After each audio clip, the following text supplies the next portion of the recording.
Hello and welcome to National Interest. It's Siva, and in this video, we are going to see the 7 blunders that will haunt India for posterity. Um, so, I never thought of starting this channel with unoriginal content, something that doesn't involve my analysis. Um, Actually, I thought of starting this channel with uh, the lakhs of crores of scams uh, being committed by the Narendra Modi government in plain sight, or even the good things that are being done with Narendra Modi. And the key purpose of this channel is to bring out both the positives and negatives of the current government. Um, because what I saw is most of the channels on YouTube are acting like government mouthpieces, and they are showing only the positive side. They are not showing the negative side of it. Um, but keeping that aside, the reason why I started this channel with this particular topic of the Indian history and blunders committed by India is, and especially by an article written by Major General Mrinal Suman, is when I have gone through the content, I found that each word in this blog is like a bullet that destroys the stupidity in our brains. And I learned a lot from it, and I believe you will also gain a huge amount of knowledge.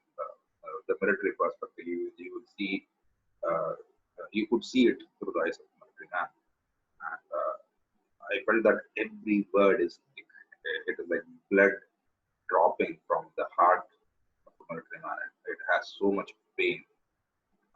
You will understand once we go through it. But this you can read this for yourself in indiandefensereview.com, and I'll keep a link in the description. So let us go ahead without the delay. So the 7 blunders that will haunt India for prosperity, and I'm not going to give my analysis here.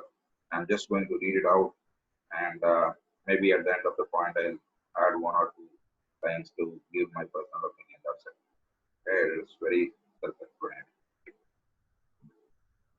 History is the most unforgiving, and as historical mistakes cannot be undone, they have a complex, cascading effect on a nation's future.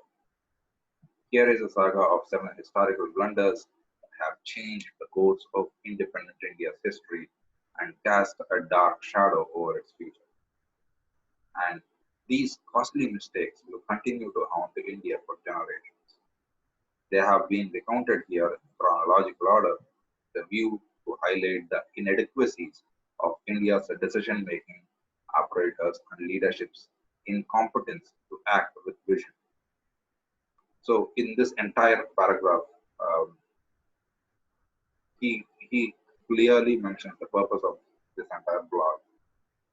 It is to highlight the inadequacies of India's decision-making operators, the systems or the group or the panel which is responsible for strategic thinking, in terms of military affairs, in terms of India's relations with other countries, and all those things, and with the leadership's incompetence to act with vision.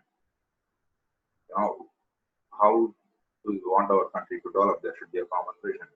And since we lacked that vision, uh, we can see that leadership's incompetence to stick to one vision, to go forward in that direction. So the first point, as you can clearly see, is the Kashmiri mess. So there can be no better example of shooting in one's own foot than India's clumsy handling of the Kashmir issue. It's a saga of naivety, blinkered vision, and inept leadership. Hari Singh was the reigning monarch of the state of Jammu and Kashmir in 1947, and he was vacillating when the tribal marauders invaded Kashmir in 1947, duly guarded with the Pakistani army, unable to counter them, and placing appeal to India for assistance and agreed to accede to India. And Indian forces blunted the invasion and reconquered vast areas. And here are the mistakes. First, India erred by not insisting on unequivocal accession of the state to the Dominion of India and granted a special status to it through Article 370 of the Constitution. Secondly, when on the verge of evicting all invaders and recapturing complete state, India halted operations on 1st January 1949 and appealed to the Security Council. It is the only case in known history wherein a country, when on the verge of complete victory, has voluntarily forsaken it and misplaced hope of winning admiration of the world community.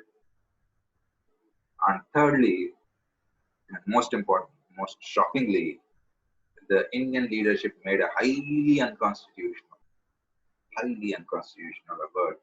offer of plebiscite in the UN. I mean, he's saying highly unconstitutional because once we have a legal standpoint, that is, once the ruler has signed the instrument of accession, the public opinion does not matter. So it is unconstitutional, and the 40%, because of the consequence of this, 40% of the state continues to be under Pakistan's control, providing it a strategic land route to China. See, we have two very good friends.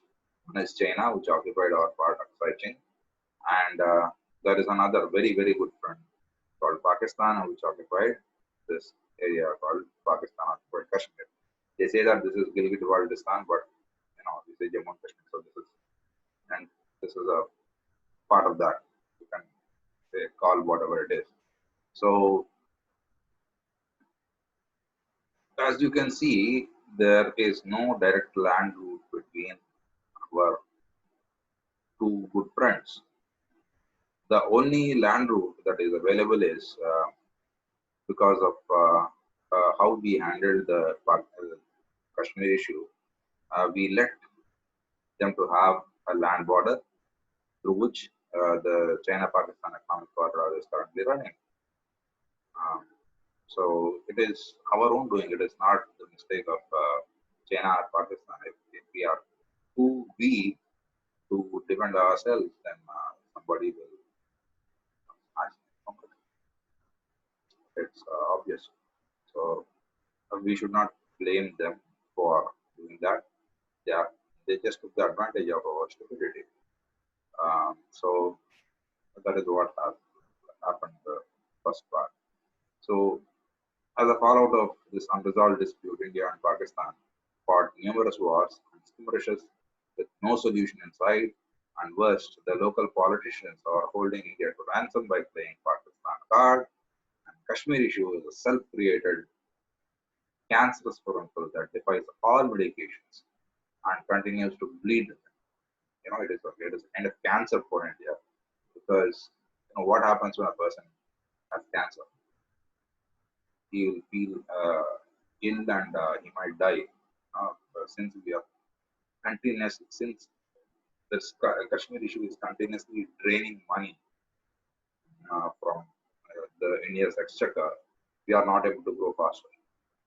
Actually, there are different reasons why we are not able to grow faster, but Kashmir issue is one of the important things. We have been spending lakhs of crores in Kashmir, and we are getting terrorism in return. And there are vested political interests, but we need not go deep. Because I believe we are aware of most of the things because there are several channels that are covering it. So let us get ahead to the second point. Ignoring Chinese threats and neglect of the military. Okay, this is one of the most humiliating defeats India has ever faced. and the military and politicians are pragmatic to accept this terrible defeat and learn. The memories of year 1962 will always trouble the Indian psyche.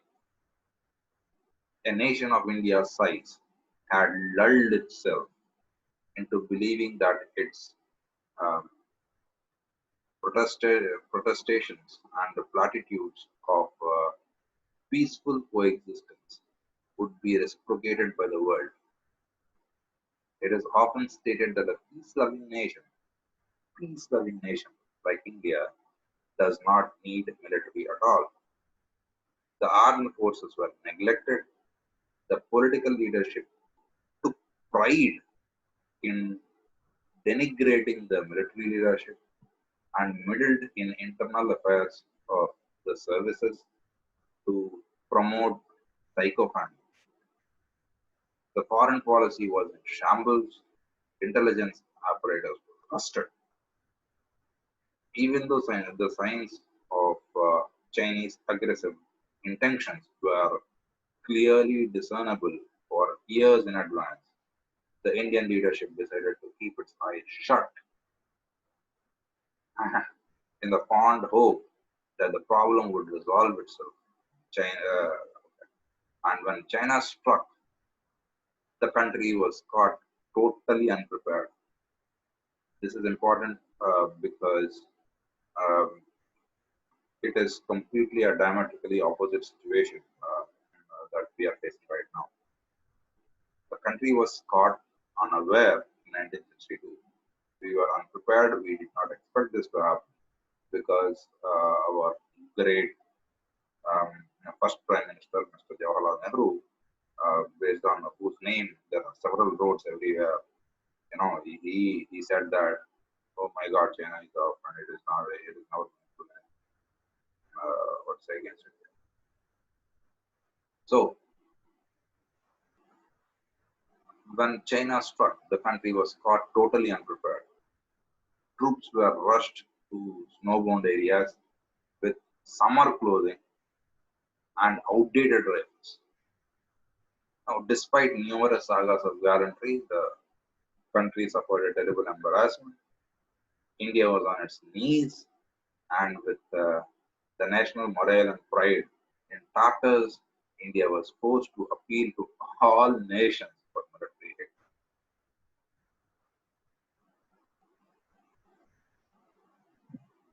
You know, I could not do anything, so I feel like laughing or crying. I don't understand what I should say about it.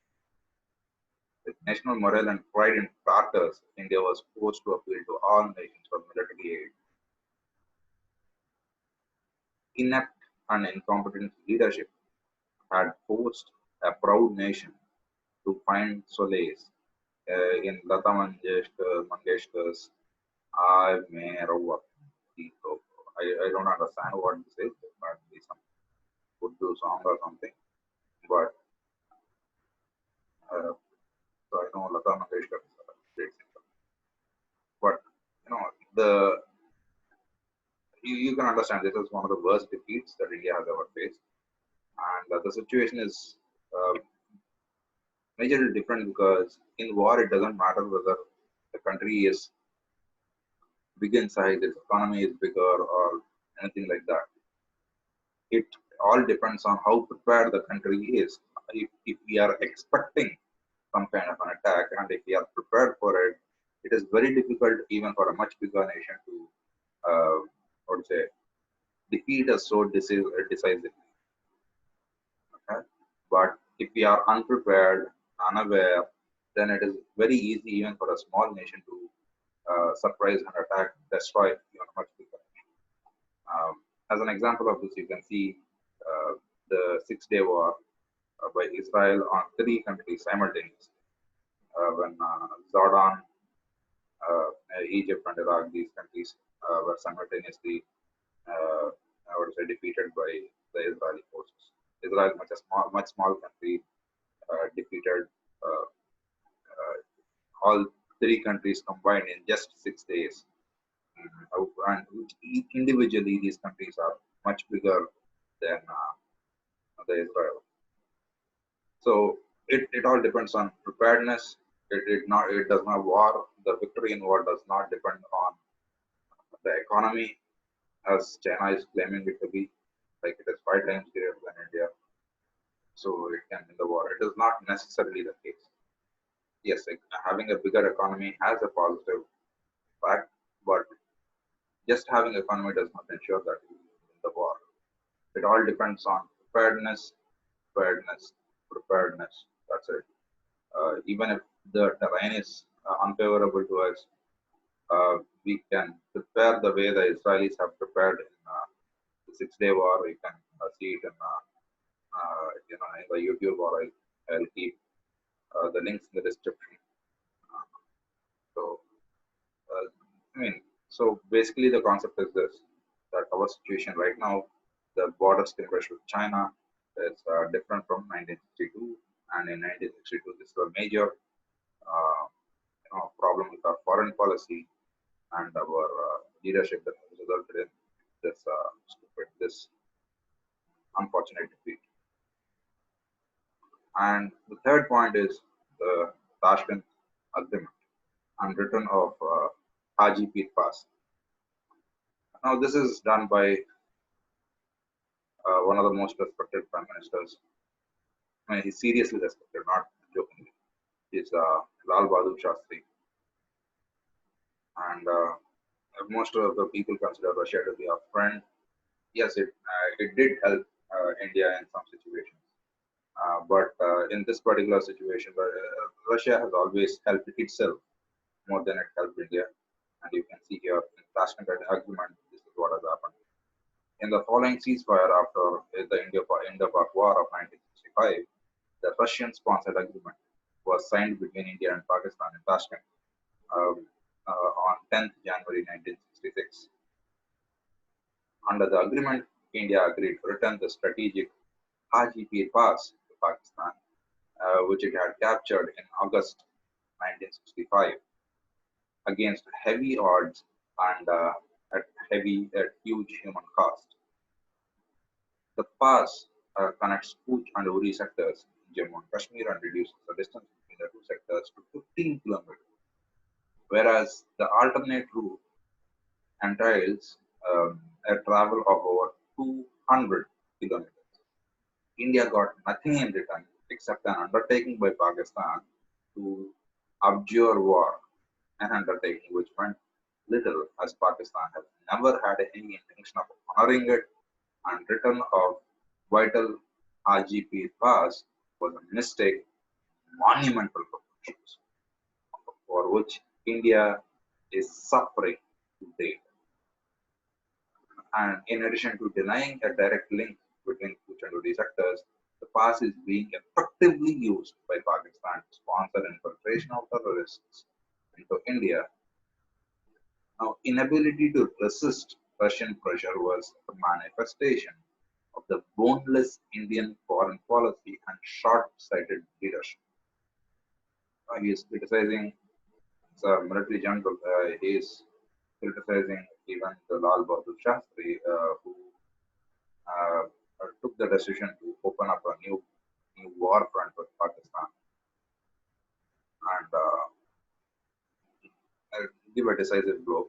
But one important thing I want you to take a note from this point on is to see what happened after some historical victories, how Indian leadership or Indian government has this phenomenal ability to destroy all the positive gains that it achieved for, with the post-war in the post-war scenario.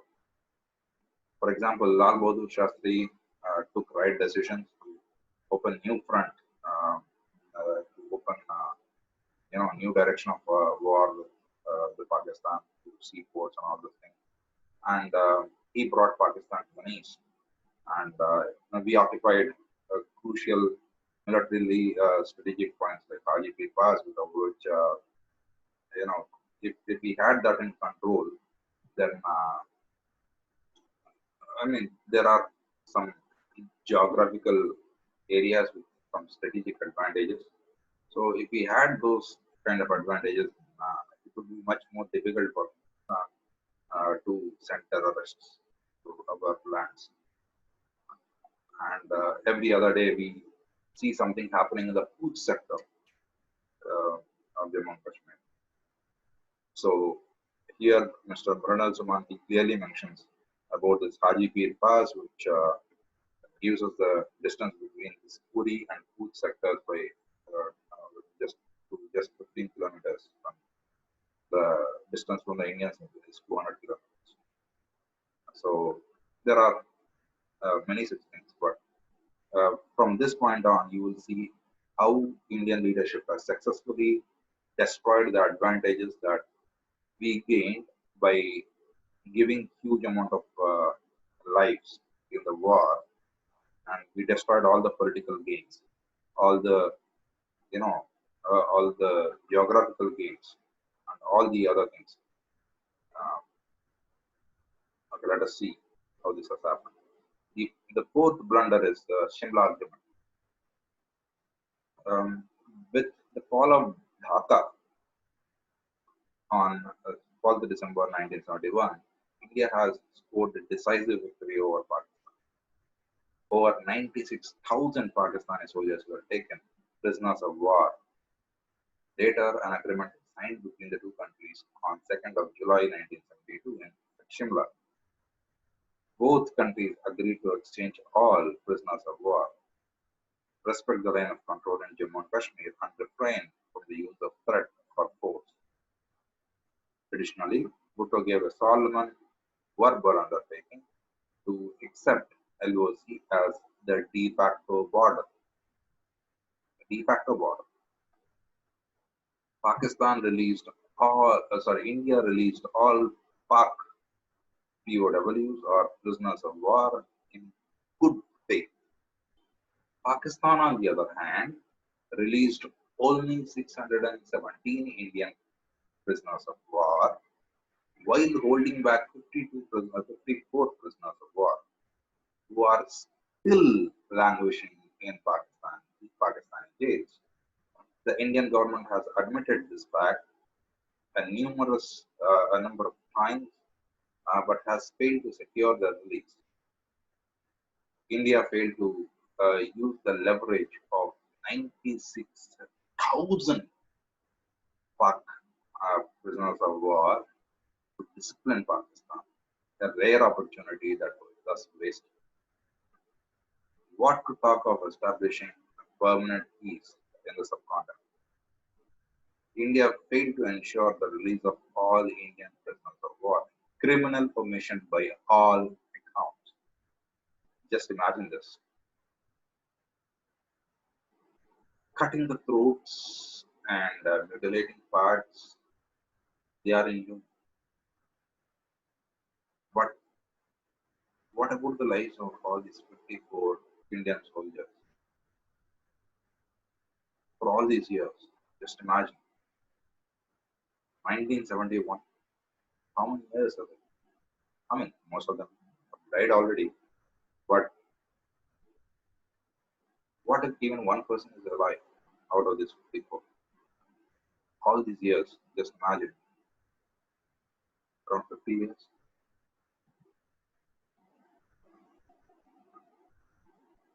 What kind of lives would they have lived in the jails of Pakistan? And what has the government done? Because media was silent, because this news did not come to the media, original with the media, right? So the public is unaware of it. So I am unaware of it.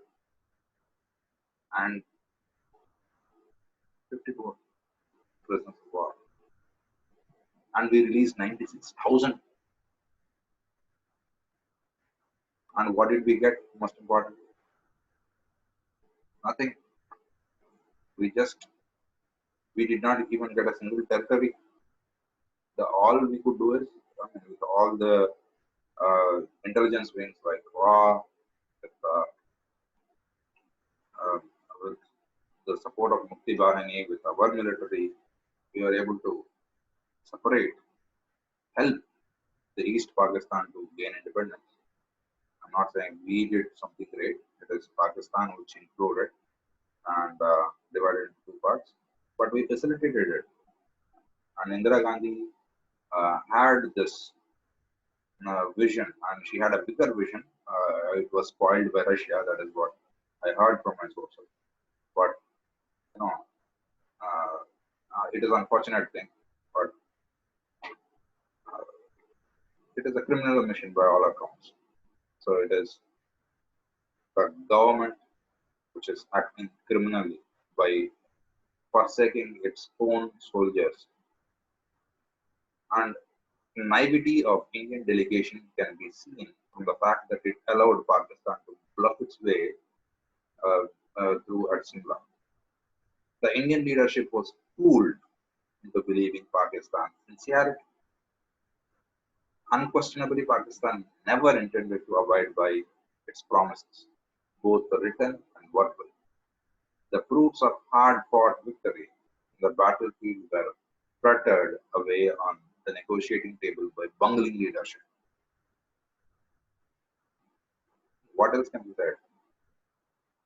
See, we lost so many lives, we kept so much of intelligence inputs into it, and we achieved a huge amount of success. We got 90,000 Pakistani prisoners of war, which is like ever since the Second World War, this is kind of largest surrender by any army. So it is really shocking at the kind of things that we got back in the agreement. We could have got huge amount of benefit from Pakistan, done something like we did not do anything. And if I mean, there are sources that say that Indira Gandhi actually wanted to divide even the West Pakistan into pieces, break the West Pakistan into pieces. But there was pressure from the Russian side, which was supporting India and preventing the US from actually coming to support of Pakistan. Because Russia looks at its own interests, not at exactly the India's interests. So, I mean, going into slightly more depth and slightly deviating from this topic before we go to the point, the reason the Russia could have done that part when Indira Gandhi was discussing this, uh, discussed this plan with her council of ministers. If the West Pakistan breaks into smaller pieces, like Sindh, Balochistan, Northwest Frontier Province, and the Pakistani Punjab, then the Pakistan would not have that kind of the capability to inject all these terrorists into India, and India would not purchase Russian weapons. Now, if Russia looks from its point, right? So it did not want India to gain independence from the Russian imports. So it did its level best to say, keep the enemy strong, keep Pakistan strong, so that India keeps on buying more and more weaponry from Russia. So it is, so we played into Russia's hands basically because of our incapability to manufacture our own defense weapons. So let us go to the fifth point, the nuclear model. Again, this is a very important point because, and with before nuclear developing our own nuclear technology, no country, even the US, did not consider India to be a prospect for superpower states. So let us see how India lost its all the positives after taking a historic decision. Subsequent to Chinese nuclear test at Lopnor in 1964, India showed a rare courage in carrying out its first nuclear test in 18th May 1974 at Pokhran in 1974 at Pokhran. Outside the five permanent members of the UN Security Council, India was the only nation to prove its nuclear capability. The whole country was static, and every Indian felt the pride of its scientific prowess. But Indians had not contended with their government's penchant for converting an opportunity to adversity and squandering hard-earned gains. Again, from the third point, I'm clearly emphasizing this part. Like we take a historic decision, and subsequent to that historic decision, we engage in activities that sabotage the advantages that are gained by this historic action. And that is true even for the removal of Article 375. Now, the domicile law and all these stupid things that they have kept um, is actually detrimental for integration of Jammu and Kashmir to the Indian subcontinent. Because until unless there is a significant demographic change, we can never actually have a strong Jammu and Kashmir that is integrated to the heart of India. So let us get ahead. So what has India done? So instead of asserting India's newly acquired status, asserting it of nuclear power and demanding recognition, India turned apologist and tried to convince the world that it had no nuclear ambitions. I mean, you blasted a nuclear bomb and now saying, no, no, no, we do not have any nuclear ambitions, as if we are afraid that somebody is going to come and attack us now. I mean, you are a nuclear powered state. Now you have that scientific capability. Why are you afraid? It is the fear psychosis in the minds of the politicians, and there is a difference between the military attitude and the political attitude. Military are more daring when compared to the politicians, but since they are on the ground, they see things more realistically. Because if they uh, see things more, through all these lenses, then they will get killed. So I believe in the military guy than the politician. So instead of asserting India's new acquired status of nuclear power and demanding recognition, India turned apologetic and tried to convince the world that it has no nuclear ambition. Strangely, it termed the Pokhran test as a peaceful nuclear explosion. How could the nuclear explosions ever be peaceful? Right? And a term that is unheard of till then. You know, yeah, I mean, how can it be peaceful? I don't understand this. Uh, we have demonstrated it to make sure to as a symbolic gesture to the enemy or to a perceived threat, China, which had a war with India in 1962.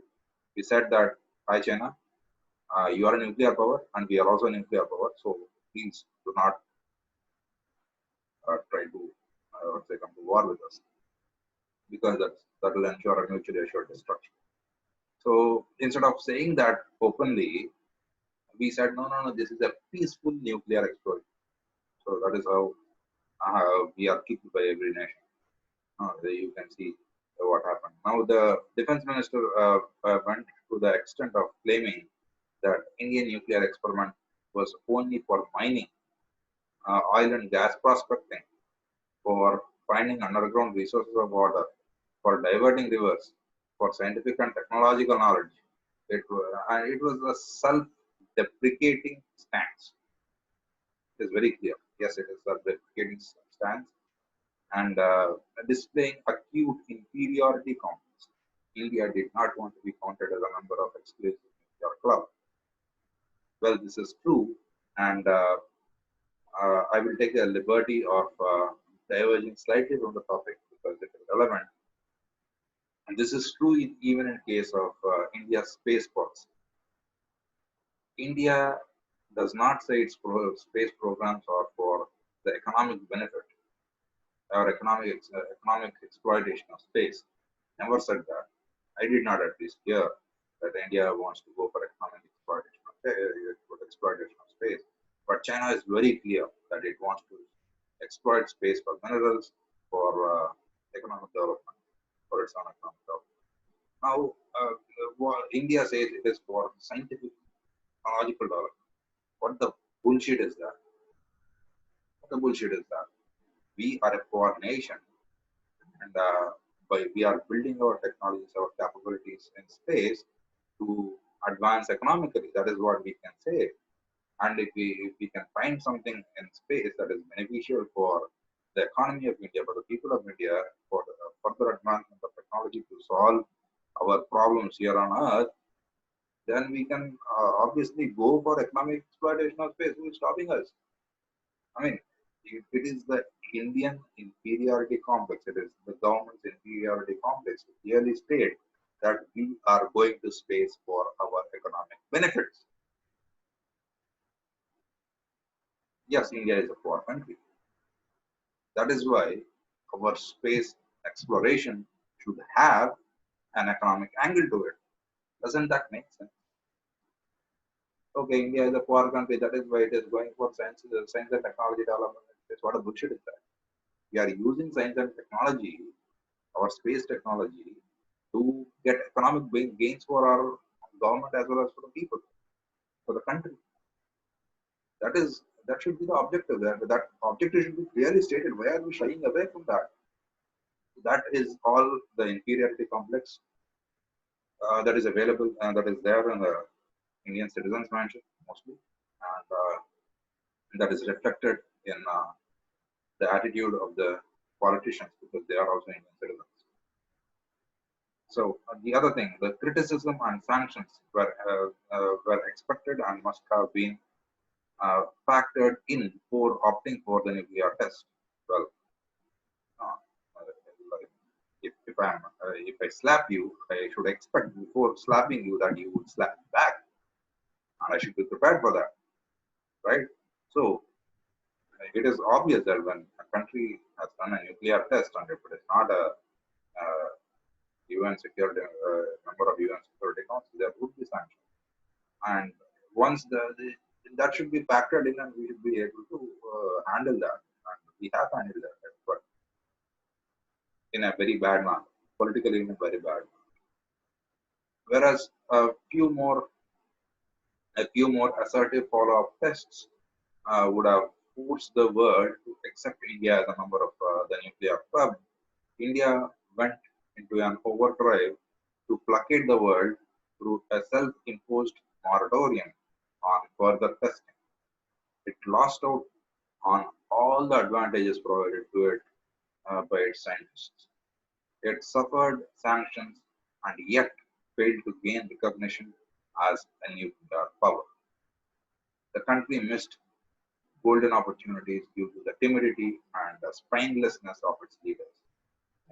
What a beautiful words. He clearly nailed the point with two words, timidity and spinelessness. And this is a backstab on all the scientists who worked in the project, the nuclear projects in 1924.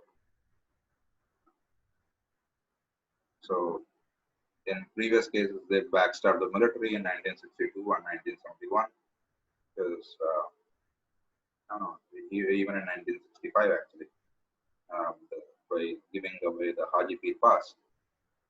And now they backstabbed the scientists. Thank you, politicians. You are great. And that is even true for the current Narendra Modi government. They are not doing a great job. You can listen to Abhijit Mitra. Abhijit Mitra here. Uh, if you really want to understand the defense expert, um, about the situation. Anyways, so that is what is about the nuclear test, and let us go to the sixth point, or the sixth huge blunder that we have committed. Kandahar hijack. So this is what is a small kind of situation. I mean that has happened and that has gone. It does not have uh, huge implications for us, except the terrorists that we have released. They started their own organizations and started killing huge number of Indian soldiers and even Indian citizens. Let us see what it is. Hijacking of Indian Airlines aircraft to Kandahar by Pakistani terrorists in December 1999 will continue to rile India's self-respect for long. According to Hindustan Times, India lost face and got reduced to begging for cooperation from the very regimes that were actively undermining its internal security. And he is speaking of the Pakistan ASI and even the Taliban of Afghanistan. So we started begging those uh, regimes which were undermining India's internal security. And hijacking revealed how ill prepared India was to face up to the challenges of the international terrorism. So we never had any thought process, we never had any operators. Okay, so I mean, even when that situation was presented, it was handled very, very badly. And uh, Mr. Sood is one of the ex raw intelligence officer who has made a video about this. I hope I'll provide a link in the description below. And he said what happened during that time. It was Vajpayee's time, and according to him, Mr. Vajpayee was not intimated about this entire hijacking scenario till the plane left from Amritsar. Um, but let us see. So this entire hijacking scene, it took 8 days.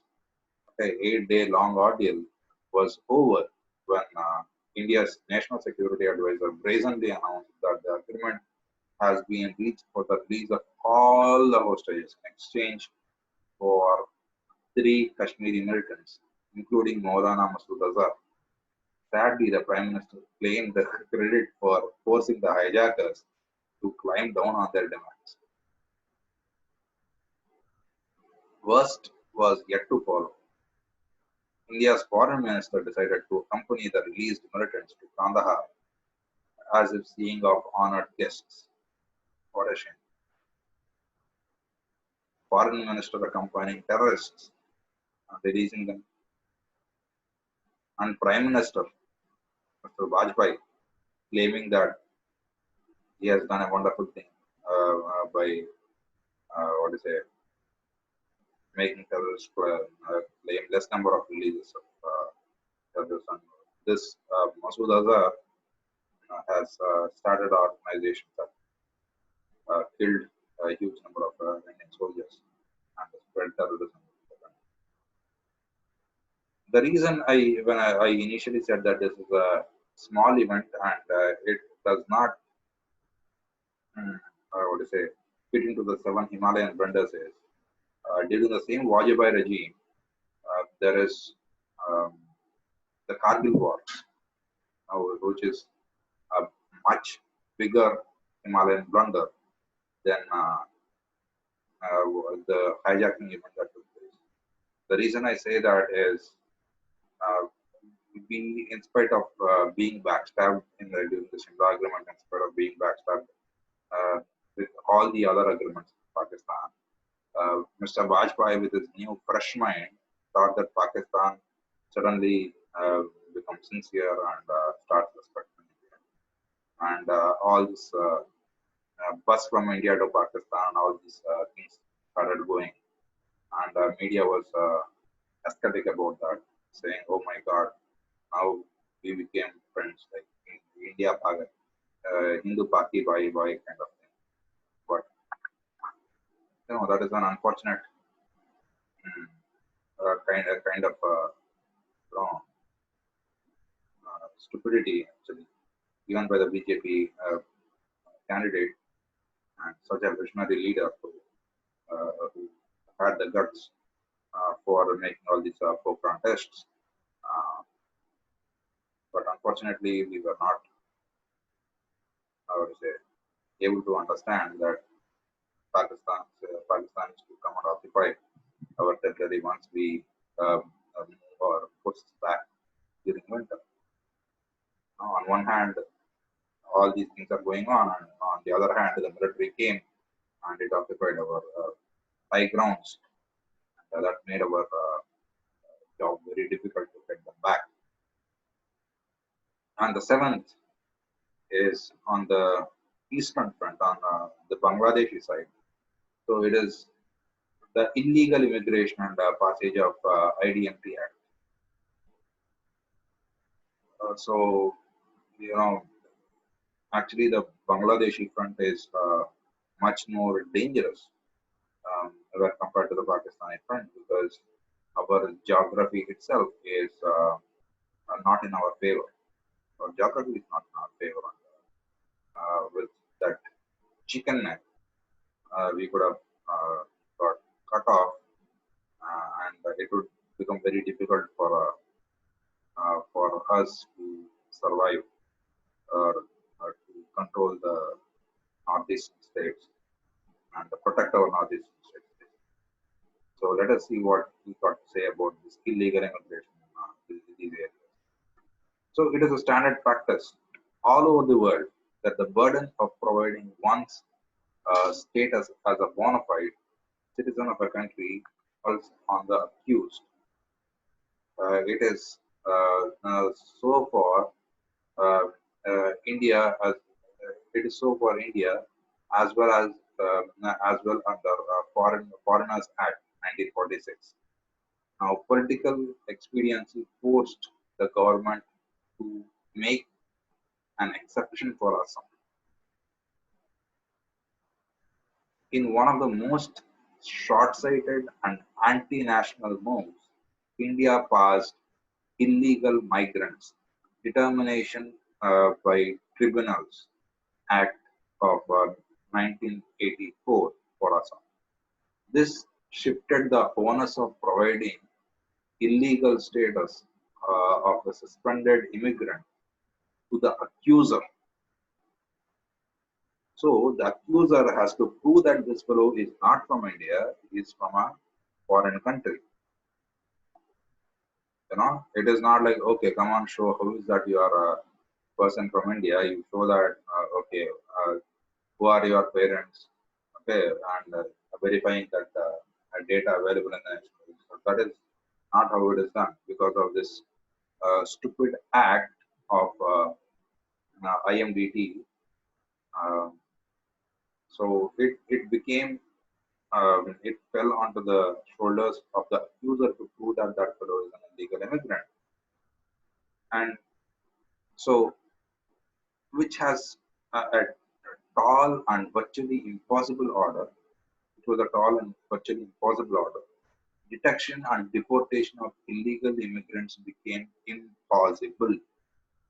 Now, he is a military man looking at situation on ground, telling about the end effects of this law, which is responsible for the free movement of all these anti-national elements from Bangladesh to India. It is not just people came for work. There are people even right now the Rohingyas who are responsible for doing all the bad things in the country. So whenever demands were raised for repealing the act, Congress, Left Front, and United Minorities Front resisted strongly.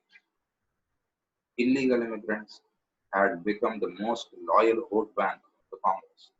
Worst, every every protest against the act was dubbed as anti-minority, thereby imparting communal color to an issue of national security. India's pardon of all Bangladeshis who had come in before 1985 was another unconstitutional act that aggravated the problem. Now, the act was struck down as unconstitutional by Supreme Court on 13 July 2005, more than 20 years after it was enacted.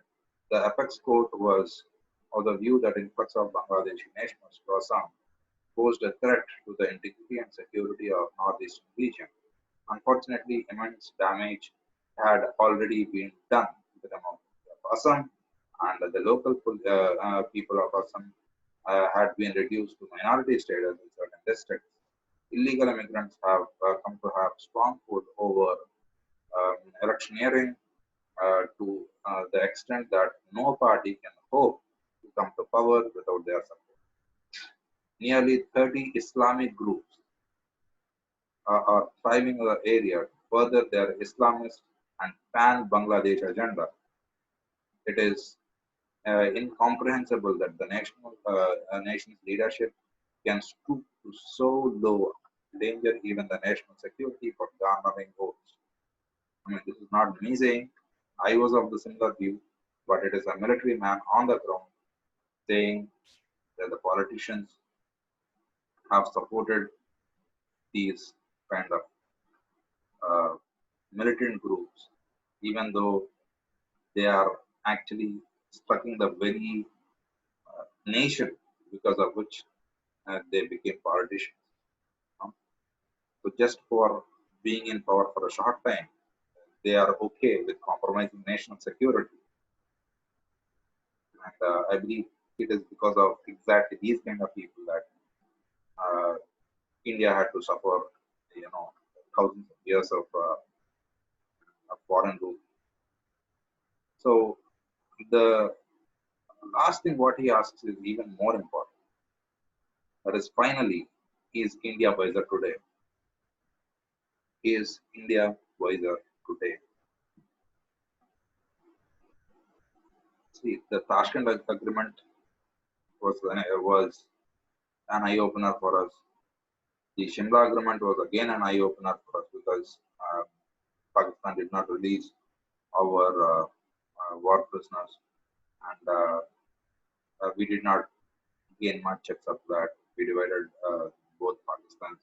So instead of now Bangladesh from Bangladesh side we have allowed in illegal immigrants, on Pakistani side we have terrorists coming in. So there are problems on both sides. Okay, so that is not there is not a huge change actually. So and we had destroyed our capabilities, our advantages uh, gained by our nuclear tests. I mean, after all these things, all these experiences, did we actually become smarter? And no, let us see his conclusion. The two features that are common in all the above mentioned blunders. First, all decisions were taken by the political leadership and the bureaucracy. So he goes to the crux of all the problems that were created. So all the decisions were taken by political leadership and bureaucracy. The military leadership was neither taken into confidence nor consulted. So these people they decide and they expect the military to fight their wars, in a way that they think the war should be fought, but they themselves having no idea of how the war is fought and what are the advantages and disadvantages. And military leadership was neither taken into account for confidence or consulted. As a matter of fact, it was deliberately kept out of decision making. Although the military uh, is the primary stakeholder in India's nuclear prowess, it was not considered necessary to take it in confidence while taking decisions of strategic proportion. Tashkent and Shimla agreements were preceded by bitterly fought wars. They entitled negotiating the extent, scope, and modalities of withdrawal from occupied areas. Even then, no need was felt to seek military advice, and no service officer was included in Indian delegation. The political leaders and the bureaucracy abrogated the right to negotiate military matters in the egotistic belief that they are more qualified for the task. Now, the results were disastrous as mentioned above.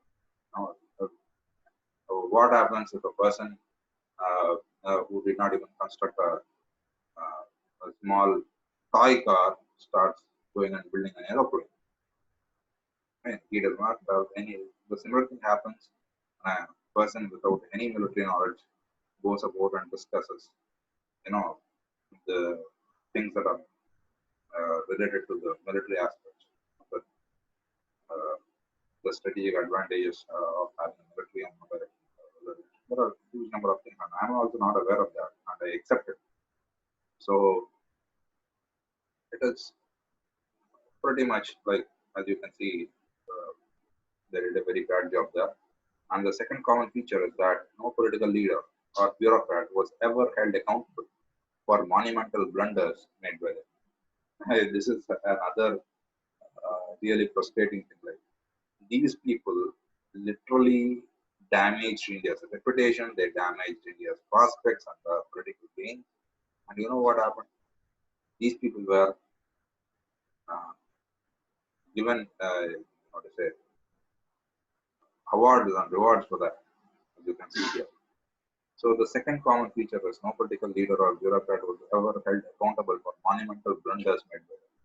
On contrary, every single bureaucrat made it to the higher grades and was even given lucrative post-retirement appointments.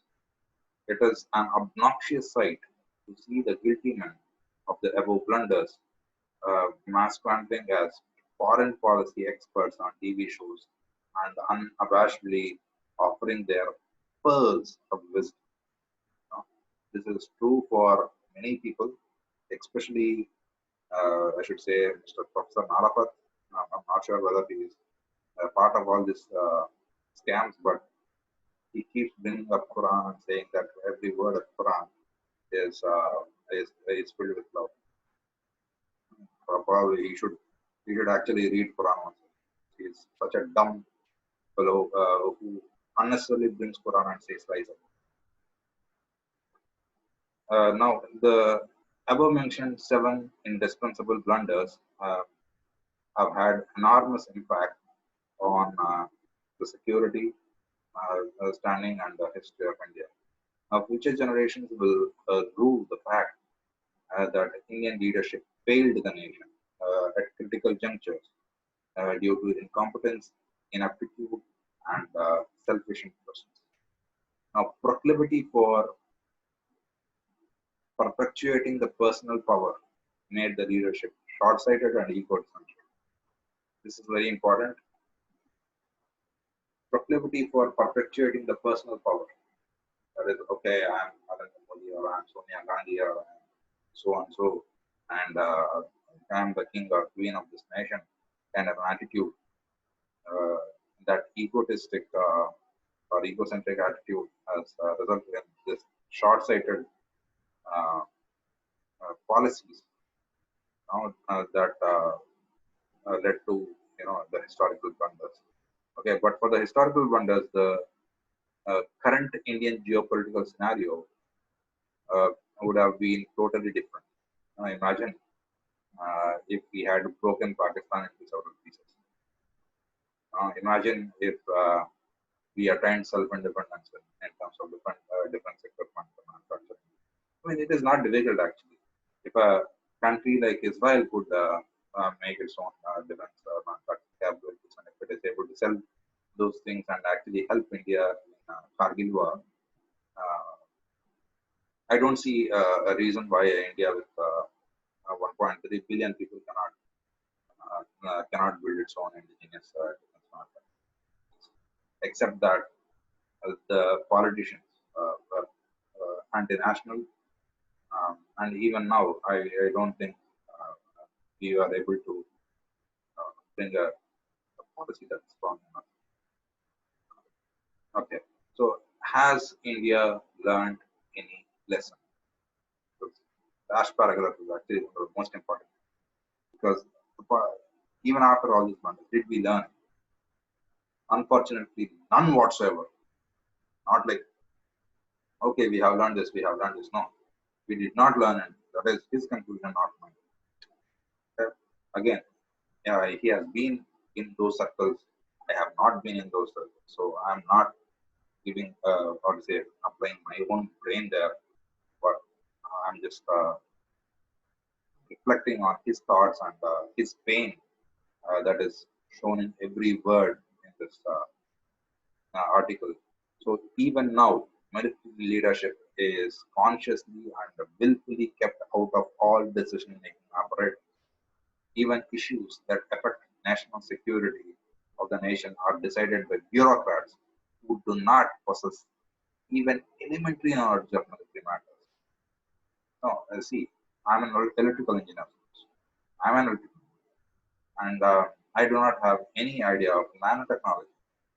I don't have any idea of chemical engineering, and I'll accept it.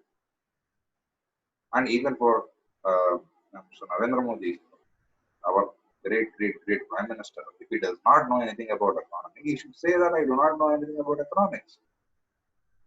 And he should be willing to listen and willing to understand and allow somebody who has a great depth in that field to take over and implement policies for them.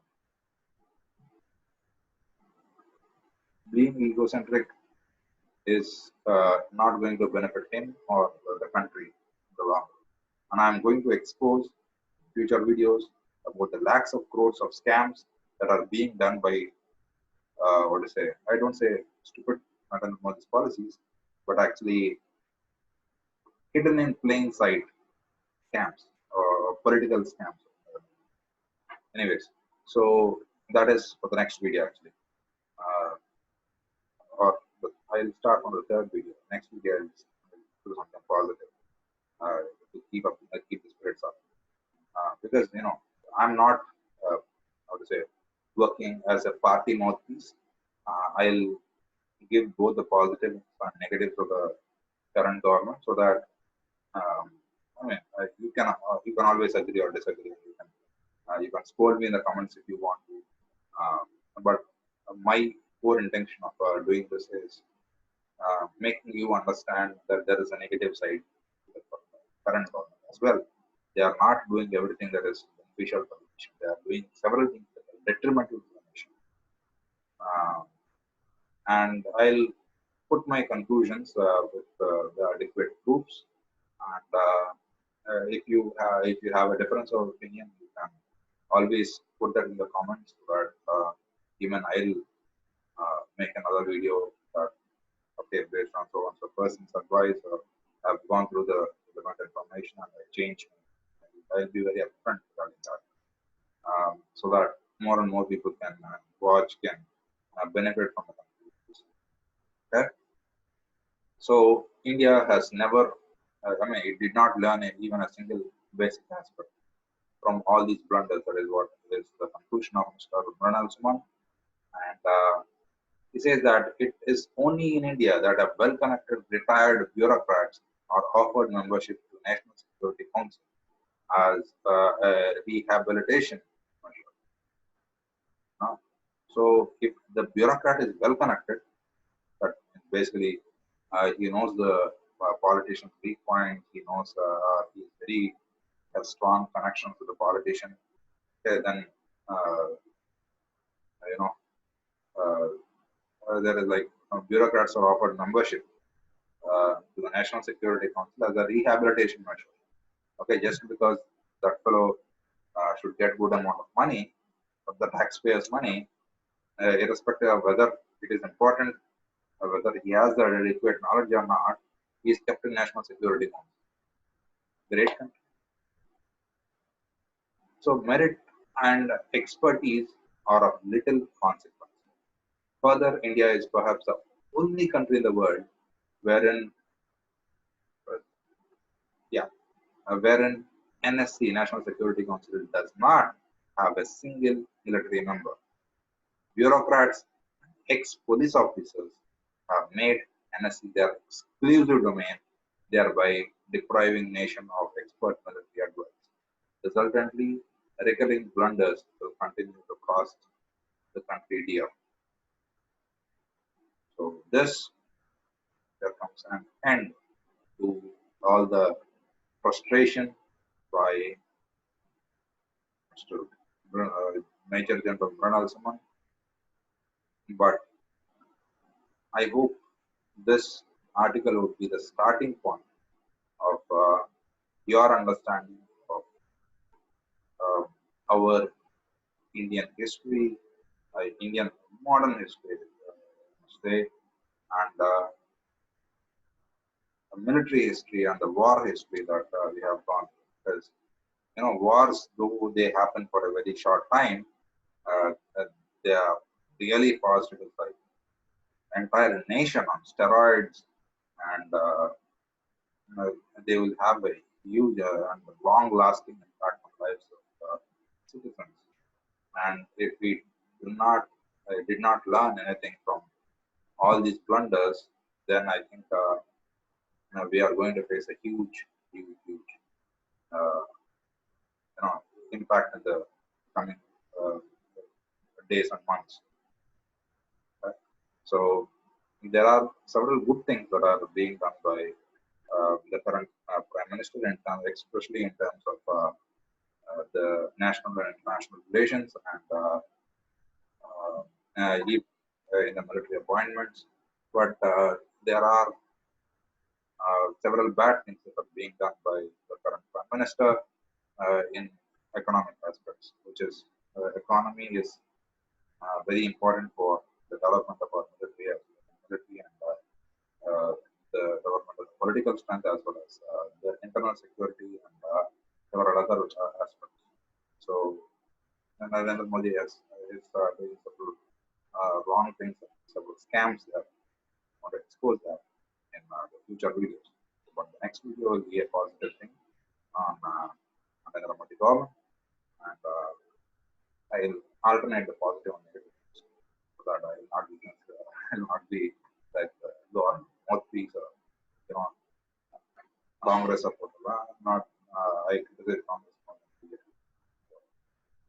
Basically, my allegiance lies to India. It does not lie to Narendra Modi or BJP. It does not lie to Sonia Gandhi or Rahul Jinsi. Uh, and I hope this video is of has given you some kind of knowledge. So thank you, Mrinal Suman, for this wonderful compilation of all the blunders that India has made. I hope our politicians have learned something from this. And, thank you very much.